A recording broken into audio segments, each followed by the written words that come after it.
Dig it. Slow Drag with Remedy.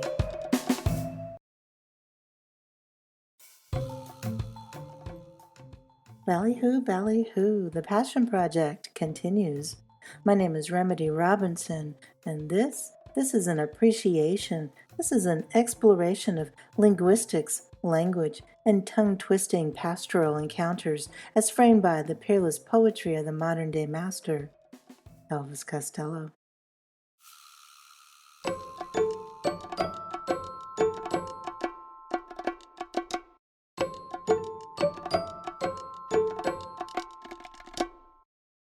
Today's slow drag is with Jimmie Standing in the Rain from National Ransom, released in 2010.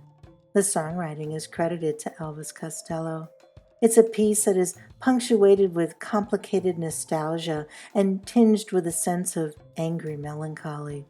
The word choice in many of the verses serve to fit the rhyme, as it also helps to obscure the exact time and place the action occurs.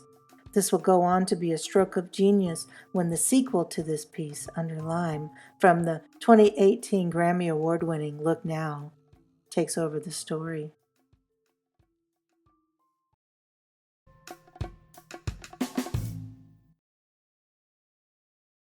Third-class ticket in his pocket, punching out the shadows underneath the sockets, tweed coat turned up against the fog. Slow coaches rolling over the moor, between the very memory and approaches of war. Stale bread curling on a luncheon counter, loose change lonely, not the right amount.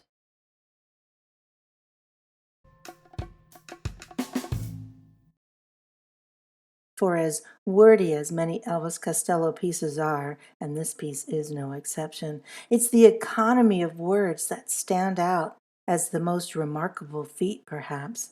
In the last two curt lines of this image-laden verse, the diner scene comes to life by its use of a couple well-placed adjectives. There's a total of 8 lines in this verse, split into 3 passages of 3 lines, and then 2 lines. It makes excellent use of slant rhyme, end rhyme, and alliteration. The first rhyming pair, pocket and socket, coil around the short vowel sound in the word fog. The second grouping, moor, memory, war, all have that or sound lurking inside of them. The last 2 lines use a charming device to string together stale, curl, luncheon, loose, lonely, capping it off with embedding the rhyme of the ount sound within count and amount, counter amount. The smooth sounds sweep the listener along on this journey. The question that always seems to accompany the mention of a third-class railway ticket is, whatever happened to second class? The second-class car seems to have been done away with somewhere around the turn of the 20th century, leaving this mysterious gap between first and third classes until 1956, when third class was then updated to second class. Rather than the class of the travelers themselves, the railway ranking system, according to an informative Guardian article, was originally based on ancient universities and cost a penny a mile to use. Somewhere around the early 1800s, the Liverpool and Manchester Railway revamped their terms to refer to the types of trains themselves. This in turn paved the way for other railways to begin applying the moniker to upper and lower class passengers as early as 1837. At its peak in 1865, there were as many as 7 distinct classes of train for everyone, quote, from dustman to duke. As of 1988, this third, then second class accommodation is now known as the standard. The mention of tweed also helps to place this piece in history and in class. A stiff wool fabric that was originally worn by farmers, Tweed coats were popularized by the ruling classes in 1848 when Prince Albert brought estate tweeds into fashion at Balmoral Castle in Scotland. The train, the coat, and the approaches of war, all these vignettes provide a moving target of time and temperament for this piece's protagonist. Forgotten man of an indifferent nation, waiting on a platform at a Lancashire station. Somebody's calling you again. The sky is falling. Jimmie standing in the rain.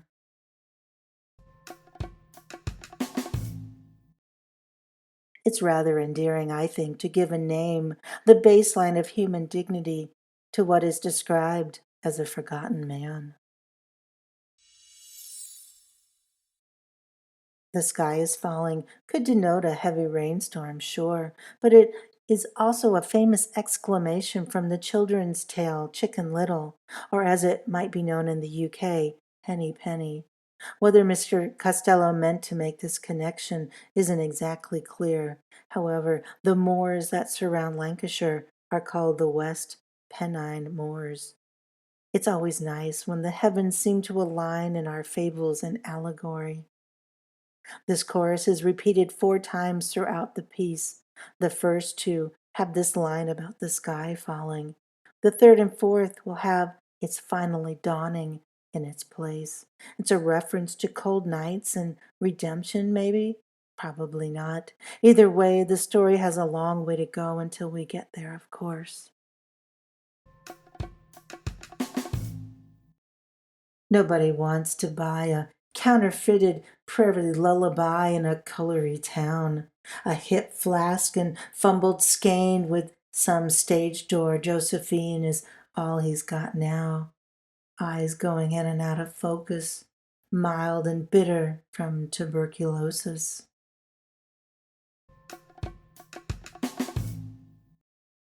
The use of these very low frequency words to paint a picture of a performer out of step with what's considered fashionable is masterful. It reminds me of how I felt as a young writer. I needed to intentionally blur, obscure, and to write as pretentiously as possible. You might share this comical memory, using archaic and pompous words such as gossamer or bequeathed, because that was what we thought poetry was. Now, am I suggesting Mr. Costello is a starry eyed academic? Absolutely not. He's the modern day Shakespeare. Many of us aspire to have a fraction of his talent. It is precisely his command over words that I still can only dream about. It's certainly what keeps me an ardent fan. Take the word skein, as in the phrase fumbled skein, for instance. Synonyms include such provocative words as entanglement, morass, and labyrinth. A hip flask and a scrap of clothing from what sounds like a fleeting tryst paints yet another indelible picture of Jimmie's plight, embedded by words that haven't even been uttered. The theme of the economy of words flows through this piece. Her soft breath was gentle on his neck. If he could choose the time to die, then he would come and go like this, underneath the painted sky. She woke up and called him Charlie by mistake, and then in shame began to cry. Tarnished silver band peels off a phrase and then warms their hands around the brazier.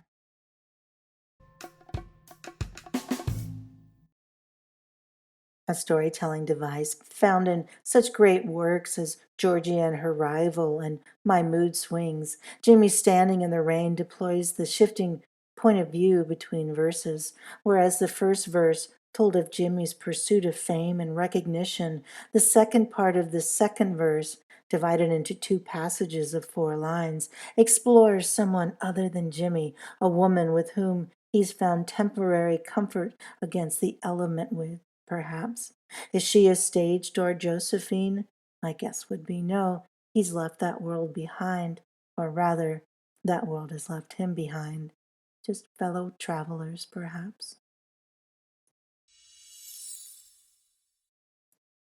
tarnished silver band peels off a phrase is a dense line that again relies on an economy of words to evoke a deeper tale. The impact of the word brazier in this context cannot be overstated. The internal rhyme of phrase and brazier is graduate level work. It's also a great example of a loan word, a word that comes in from a different language, in this instance French, with little to no modification. If Mr. Costello were to use the synonym, say, heater, it might not evoke the same sense of nostalgia, the same feeling of huddling against the elements, grateful for a temporary reprieve. There is something at once desperate and romantic about this scene, spurred on by the use of the most fitting words.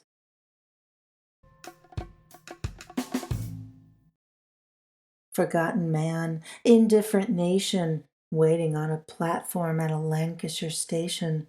Somebody's calling you again. It's finally dawning. Jimmie standing in the rain. The vagueness of the refrain, someone's calling you again, gives this piece its ability to bounce between triumph and despair.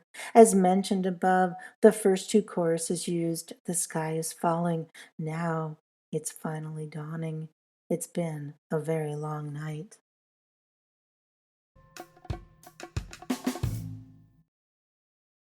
Brilliantine glistening, your soft plaintive whistling, and your wan wondering smile died down at the hippodrome. Now you're walking off to jeers, the lonely sound of jingling spurs, the toodaloos and oh my dears, down at the Argyle. Vile vaudevillians applaud sobriety. There's no place for a half-cut cowboy in polite society.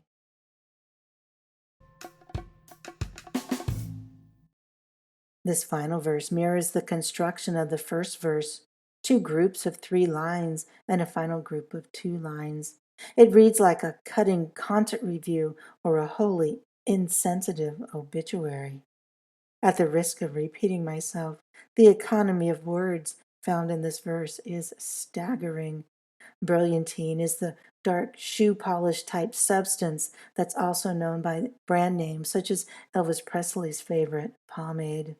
With 2 words, brilliantine glistening, an entire outfit and stage decoration can be conjured. Died down at the Hippodrome takes us far away from the Lancashire station to London no earlier than when the Hippodrome opened in 1900. Hippodrome is yet another loan word used in this piece, this time from the Greek into Latin into French, meaning a horse racing course. The Argyle is another reference that keeps us in London as it calls back to the mid 1800s. The Argyle rooms, or perhaps the reference is the Argyle subscription rooms. Both have storied histories. Most online articles are quick to point out that the subscription rooms, located where the Palladium now stands, should not be mistaken for the Argyle rooms on Argyle Street, because the former Argyle subscription rooms had a rather dubious reputation. The last 2 lines of this verse, pairing sobriety with society, issues the final word for now on the fate of this half-cut cowboy. What can be done when even the vaudevillians, another loan word, goes on to embrace something so out of character?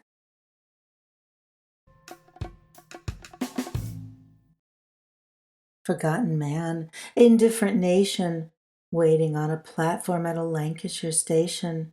Somebody's calling you again. It's finally dawning. Jimmie standing in the rain.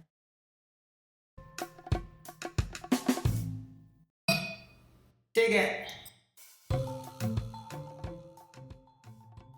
Again, this has been a slow drag with Jimmie Standing in the Rain from 2010's National Ransom. This entire album is filled with dense, visually pleasing glimpses of faraway places where faraway people live extraordinary lives of opulence and misery.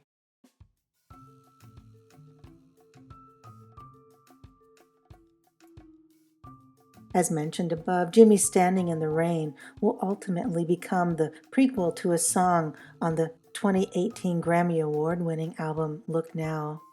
And unlike the connection that I've personally drawn between Miss Macbeth from Spike as a continuation of Battered Old Bird from Blood and Chocolate, Mr. Costello himself has confirmed that the piece entitled Under Lime is a reintroduction to Jimmie. And the last time we saw him, he was out in the rain, watching the train roll down the track. Now he's back in showbiz, trying to make a comeback. Jimmie's plaintive whistlings have become out of tune, and not to give away the ending. And upset, he said, "Hey, pet, would you kindly pass that pill and allow me to just dictate my dying will?" Oh, it's an utter farce, a fitting send-off for such a humorous man whose first mistake seemed to be that he simply hung around too long.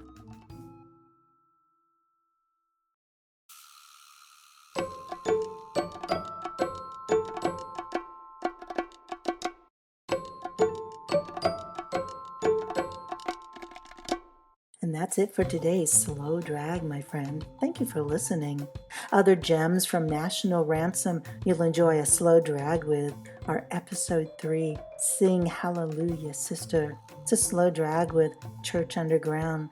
Episode 37, Gallivant in Peg-Leg Pants. It's a slow drag with A Voice in the Dark. And Episode 44, The Black Keys of Her Fine Wine. It's a slow drag with Stations of the Cross. I'm sure you've heard by now I've written a novel, The Most Terrible Time in My Life Ends Thursday. It's now available through Amazon. The link is in the show notes. Give it a read, review it, and spread the word. It's a grand little book. Also, please take the time to subscribe to this podcast and give it a 5-star rating, especially on Apple Podcasts. As always, thank you for helping to get the word out about this little passion project. Truly, it means the world. So, until next time, adieu, my little ballyhoo.